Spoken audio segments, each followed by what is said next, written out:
하나님, 그렇습니다. 주님의 피로 참 우리의 죄와 허물을 사해 주시니 진심으로 감사합니다. 아버지, 불의한 죄인들, 본질상 진노의 자녀였던 우리들 예수의 보혈로 씻음 받게 하시고 하나님의 자녀 삼아 주셔서 감사드립니다. 오늘 하나님의 자녀들만이 할 수 있는 이 귀한 예배에 동참하여 주의 이름 부르게 해주셔서 감사합니다. 아무나 올 수 없는 이 자리 우리를 불러주시고 모아주시니 감사합니다. 오늘 이 시간에 하나님 자녀들이 받아야 될, 또 누려야 될 은혜를 한량없이 부어 주옵소서. 아버지, 풍성하게 부어 주셔서 풍성한 은혜, 부여한 은혜 받고 또 차고 넘쳐서 이웃들에게도 아버지 그 은혜 가지고 섬길 수 있는 저희들 되도록 은혜를 더하여 주옵소서. 이 종은 십자가 뒤에 감춰주시고 예수 그리스도의 보혈의 능력만이 오늘도 이 아침에 말씀 통하여 드러나게 해주세요. 예수 그리스도 이름으로 기도합니다. 아멘. 역대하 34장입니다. 오늘 1절에서부터 13절까지 보겠습니다. 역대하 34장 1절에서 13절까지요. 요시아가 왕위에 오를 때의 나이가 8세라. 예루살렘에서 31년 동안 다스리며 여호와 보시기에 정직하게 행하여 그의 조상 다윗의 길로 걸으며 좌우로 치우치지 아니하고 아직 어렸을 때 곧 왕위에 있은 지 8년에 그의 조상 다윗의 하나님을 비로소 찾고 제12년에 유다와 예루살렘을 비로소 정결하게 하여 그 산당들과 아세라 목상들과 아로새긴 우상들과 부어 만든 우상들을 제거하여 버리매 무리가 왕 앞에서 바알의 제단들을 헐었으며 왕이 또 그 제단 위에 높이 달린 태양상들을 찍고 또 아세라 목상들과 아로새긴 우상들과 부어 만든 우상들을 빻아 가루를 만들어 제사하던 자들의 무덤에 뿌리고 제사장들이 뼈를 제단 위에서 불살라 유다와 예루살렘을 정결하게 하였으며 또 므낫세와 에브라임과 시므온과 납달리까지 사면 황폐한 성읍들에도 그렇게 행하여 제단들을 허물며 아세라 목상들과 아로새긴 우상들을 빻아 가루를 만들며 온 이스라엘 땅에 있는 모든 태양상을 찍고 예루살렘으로 돌아왔더라. 요시아가 왕위에 있은 지 18째 해에 그 땅과 성전을 정결하게 하기를 마치고 그 하나님 여호와의 전을 수리하려 하여 아살랴의 아들 사반과 시장 마아세야와 서기관 요호하스의 아들 요아를 보낸지라. 그들이 대제사장 hil기야에게 나아가 전에 하나님 전에 헌금한 돈을 그에게 주니 이 돈은 문을 지키는 레위 사람들이 므낫세와 에브라임과 남아있는 모든 이스라엘 사람과 온 유다와 베냐민과 예루살렘 주민들에게서 거둔 것이라. 그 돈을 여호와의 전 공사를 감독하는 자들이 손에 넘기니 그들이 여호와의 전에 있는 일꾼들에게 주어 그 전을 수리하게 하되 곧 목수들과 건축업자들에게 주어 다듬은 돌과 연접하는 나무를 사며 유다 왕들이 헐어버린 성전들을 위하여 들보를 만들게 하며 그 사람들이 성실하게 그 일을 하니라. 그의 감독들은 레위 사람들 무라리의 자손 중 야핫과 오바다요 그 자손들 중 스가랴와 무슬람이라. 다 그 일을 감독하고 또 악기에 익숙한 레위 사람들이 함께하였으며 그들은 또 목독군을 감독하며 모든 공사 담당자를 감독하고 어떤 레위 사람은 서기와 관리와 문지기가 되었더라. 아멘. 아멘. 할렐루야. 이렇게 부흥의 그 말씀을 보니까 우리도 부흥하는 것 같은 그런 은혜를 느낍니다. 할렐루야. 여러분의 가정이, 여러분의 사업장이, 그리고 여러분의 삶이 부흥되기를 바랍니다. 은혜 받으시기를 바랍니다. 아멘. 이 새벽에 창세기부터 지금 쭉 흩어서 지금 역대하까지 오고 있는데 이렇게 하니까 참 은혜가 되는 것 같아요. 성경을 여기서 보고 또 여기서 보고 이렇게 하다 보니까 정말 이렇게 줄거리가 없는데 그냥 쭉 이어가지고 이렇게 하나님의 말씀을 읽고 하다 보니까 새벽 제단의 말씀이 은혜가 되는 줄 믿습니다. 오늘 유다 왕 요시아의 이제 개혁의 역사가 이루어지고 있습니다. 자, 그랬죠. 히스기야는 선한 왕이었죠. 그의 아들 므낫세는 악한 왕이었지만 나중에는 회개하고 돌아왔습니다. 그리고 그 므낫세의 아들 아몬은 악해가지고 결국은 회개의 기회를 잃어버리고 죽습니다. 아버지가 일찍 죽고 나니까 아들이 일찍 왕이 됐죠. 그래서 요시아가 왕에 오를 때가 몇 살이냐? 8살이라고 얘기하고 있어요. 34장 1절 요시아가 왕에 오를 때의 나이가 8살 8세라. 예루살렘에서 31년 동안 다스리며 근데 거기에 이제 판단이 나오죠. 2절 같이 읽어요. 시작. 여호와 보시기에 정직하게 행하여 그의 조상 다윗의 길로 걸으며 좌우로 치우치지 아니하고 이렇게 됐습니다. 요시아가 결국은 좋은 왕으로서 개혁을 일으키고 하나님에게로 돌아가게 한 왕의 마지막이 됩니다. 이후로는 다 나쁜 왕들이에요. 그래가지고 거의 이스라엘이 이제 유다가 완전히 멸망하게 됩니다. 이게 마지막 기회 주신 거예요. 저와 여러분도요. 정말 여러분들도 우리 교회의 귀한 선물이고요. 사실 저도 하나님이 이 교회를 돌보라고 하나님께서 보낸 선물인 줄로 믿습니다. 할렐루야. 그래서 이 세상에서 가장 행복한 사람들은 뭐냐? 누가 행복하냐 하니까 좋은 목자를 만나면 행복합니다. 또 좋은 목사도요. 좋은 성도 만나야 행복합니다. 할렐루야. 그래서 저와 여러분은 하나님 앞에 선물입니다. 이 교회도 선물이고요. 우리에게는 교회 선물이죠. 이민교회에서 그래도 이렇게 자체 건물 가지고 하나님을 섬기는 그런 교회가 드물잖아요. 다 그냥 이런 거 건물 마련하려고 노력하는데 하나님께서 우리는 허락해 주셨어요.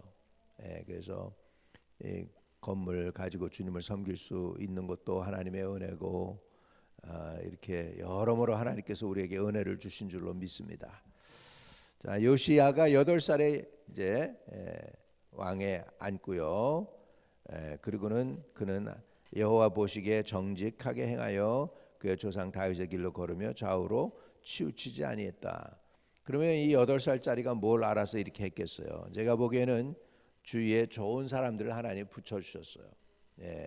믿음의 사람들. 여기 구체적으로 이제 저기는 누구라고는 나오진 않지만 3절에 보면 이렇게 나와요. 아직 어렸을 때 그 왕에 있은 지 8년에 그의 조상 다윗의 하나님을 비로소 찾고 8살에 왕이 되고 8년 만에 하나님을 찾았다니까 그러면 지금 얘가 몇 살이냐면 16살이에요. 16살에 그의 조상 다윗의 하나님을 비로소 찾고 그다음에 이제 제 20년 걔가 20살이 왕에 오른 지 20년 됐으니까 28살이죠. 28살에 유다와 예루살렘을 비로소 정결하게 하여 그 산당들과 아세라 목상들과 아루새긴 우상들과 부어 만든 우상들을 제거하여 버림에 그때가 이제 28살이 되었어요. 그래서 우상들을 그때 타파했습니다. 28에 이렇게 됐어요. 그 다음에 4절에 무리가 왕 앞에서 바알의 제단을 헐었으며 왕이 또 그 제단 위에 높이 달린 태양상들을 찍고 또 아세라 목상들과 아로새긴 우상들과 부어 만든 우상들을 가루를 만들어 제사하던 자들의 무덤에 뿌리고 얼마나 하나님 우상이 미웠으면 아주 그냥 가지고 그냥 가루를 만들었어요. 그래가지고 우상 숭배하는 자들의 무덤에다 뿌렸다 이렇게 나오죠. 5절에 제사장들의 뼈를 제단 위에서 불살라 유다와 예루살렘을 정결하게 하였으며 이 제사장들은 우상 숭배했던 제사장들을 얘기하는 거죠.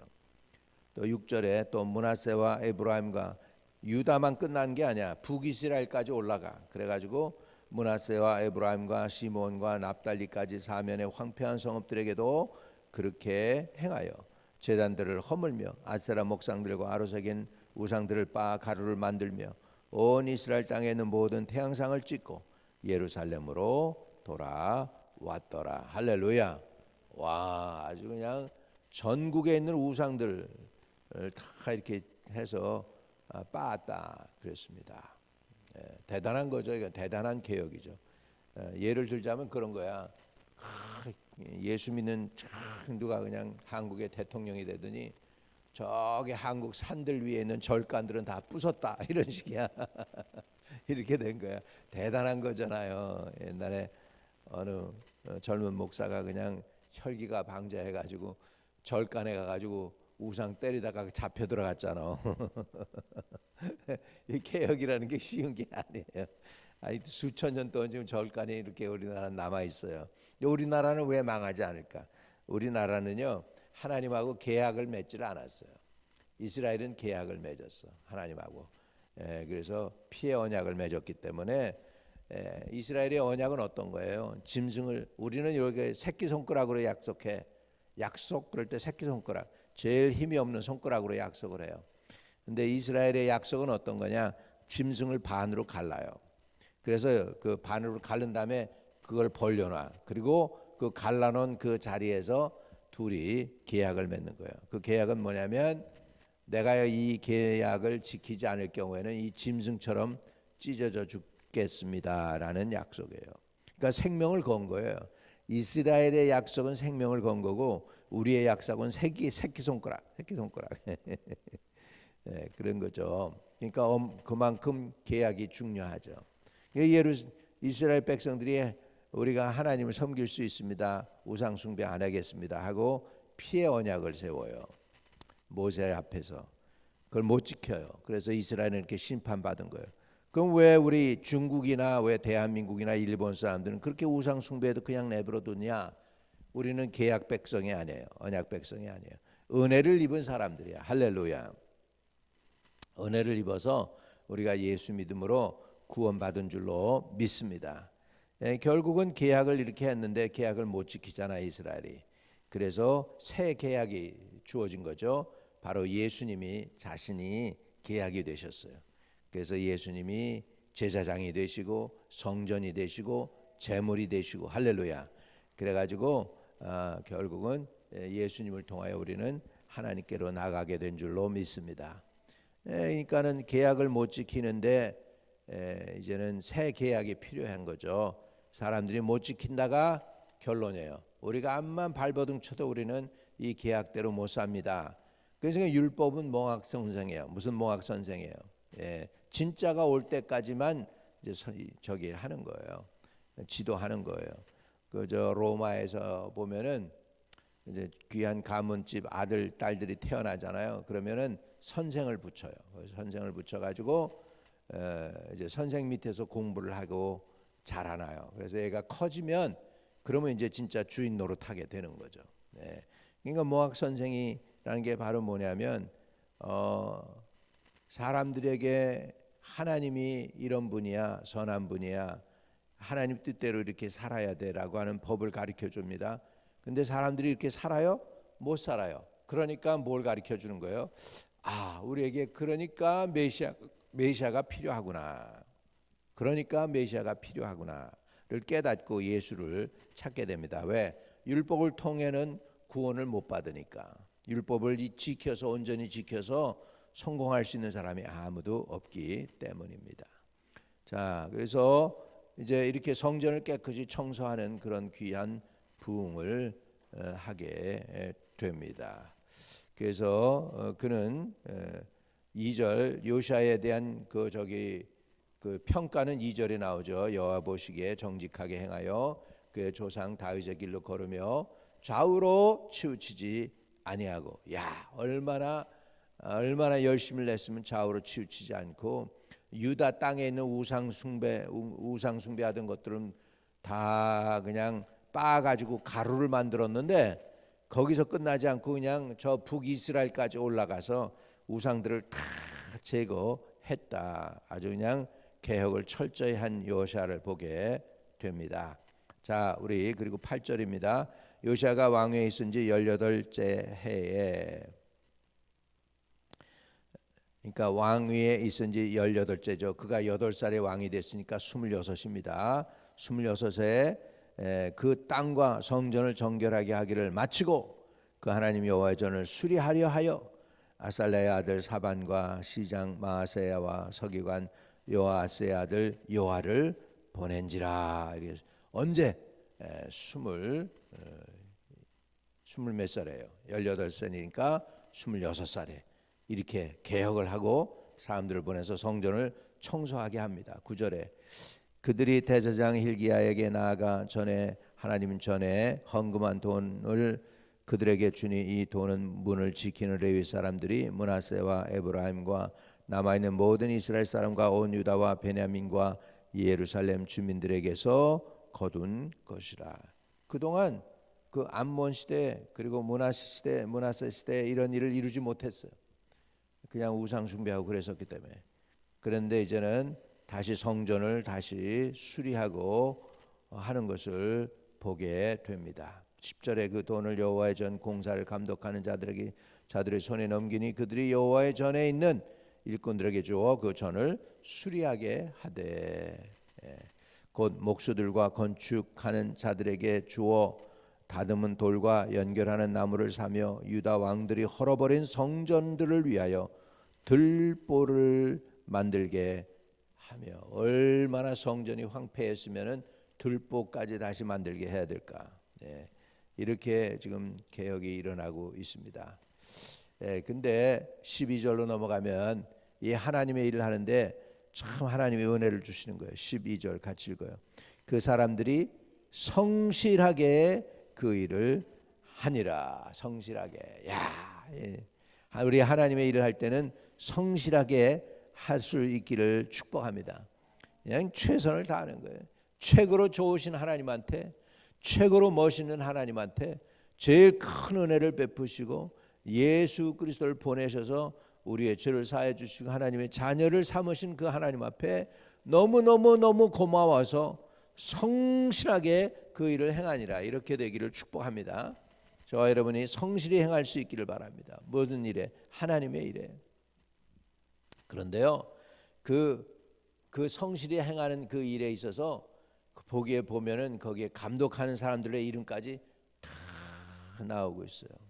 자, 거기 봐요. 그의 감독들은 레위 사람들 무라리 자손 중 야핫과 오바다여 그핫 자손들 중 스가랴와 무슬람이라 다 그 일을 감독하고 또 악기에 익숙한 레위 사람들이 함께하였고 그들은 또 목독꾼을 감독하며 모든 공사 담당자들을 감독하고 어떤 레위 사람은 서기와 관리와 문지기가 되었더라. 하나님이 우리의 성실하게 일함을 모를까요? 여기에 이름들이 올라갔다는 건 뭐냐? 하나님을 알고 계시다는 거예요. 저와 여러분이 생명록에 기록되기를 바랍니다.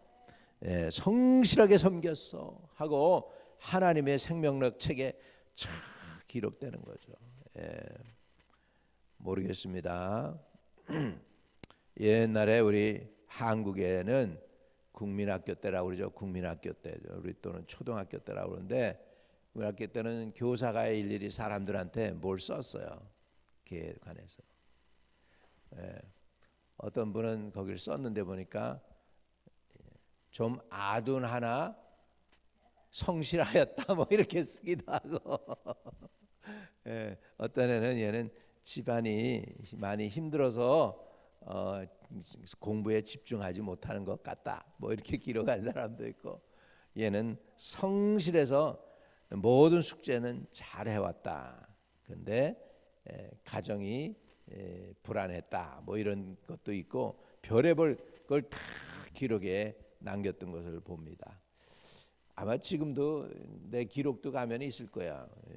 강남 국민학교 해가지고 상도 국민학교로 옮겼는데 그거 다 거기 기록에 있을 것 같아. 근데 그런 거 별로인데 진짜 중요한 건 뭐냐? 여러분의 이름이 생명록에 기록되고 성실했어, 충성됐어, 하나님이 받으실 만했어 이렇게 하나님이 평가해 준다면 할렐루야죠. 뭐 그냥 평생 우리 정말로 주님 앞에 인정받는 저와 여러분 되시기를 주의 이름으로 축복합니다. 사람이 감히 어떻게 하나님께 인정받겠습니까마는 그래도 하나님께서 열심히 하려고 하는 거 보실 줄로 믿습니다. 거룩하신 아버지, 오늘 레위인들의 이름이 나옵니다. 성경에도 기록이 되어 있을 정도로 저들의 이름이 성실해서 기록이 되어 있나이다. 우타카오니 우리의 이름도 하늘나라 생명록에 기록되게 하여 주시옵소서. 우리가 충성되고 열심냈다고 아버지 천사들이 그리고 인정해주는, 그리고 주위에 우리 성도들이 같이 인정해주는 그런 성도들이 되도록 축복해 주세요. 예수 그리스도 이름으로 기도합니다. 아멘. 하늘에 계신 우리 아버지여, 이름이 거룩히 여김을 받으시오며 나라에 임하옵시며 뜻이 하늘에서 이룬 것 같이 땅에서도 이루어지이다. 오늘날 우리에게 일용할 양식을 주옵시고 우리가 우리에게 죄 지은 자를 사하여 준 것 같이 우리의 죄를 사하여 주옵시고 우리를 시험에 들지 말게 하옵시며 다만 악에서 구하옵소서. 대개 나라와 권세와 영광이 아버지께 영원히 있사옵나이다. 아멘. 아멘. 오늘도 형통하시기를 주의 이름으로 축복합니다.